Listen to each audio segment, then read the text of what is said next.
Hello everyone, तुम्हा सर्वांचे माझ्या यूट्यूब चॅनलमध्ये मनापासून स्वागत आहे.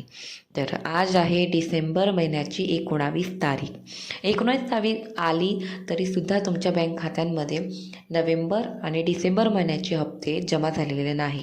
त्याच्या मागचं कारण आपल्या सर्वांना माहीत आहे. कारण की डिसेंबर महिन्यामध्ये आचारसंहिता लागल्यामुळे सरकार मान्य ज्या पण योजना आहेत त्यामध्ये पैशांची फेरबदली आपण करू शकत नाही. आचारसंहिता लागल्यामुळे त्या सर्व योजना स्थगित करण्यात येतात. म्हणजेच बंद नाही, परंतु थोड्या कालावधी पर्यंत त्या सर्व योजना थांबवल्या जातात. म्हणून तुमच्या बँक खात्यांमध्ये नोव्हेंबर महिन्याचे 1500 रुपयेचा हप्ता हा जमा झालेला नाही.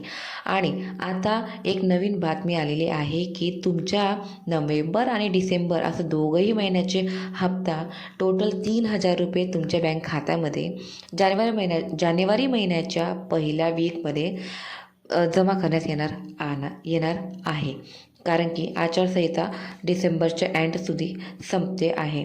त्यानंतर जानेवारी लागते. जानेवारीच्या पहिल्या हप्त्यामध्ये तुम्हाला तुमच्या बँक खात्यामध्ये 3000ची राशी जमा होणार आहे.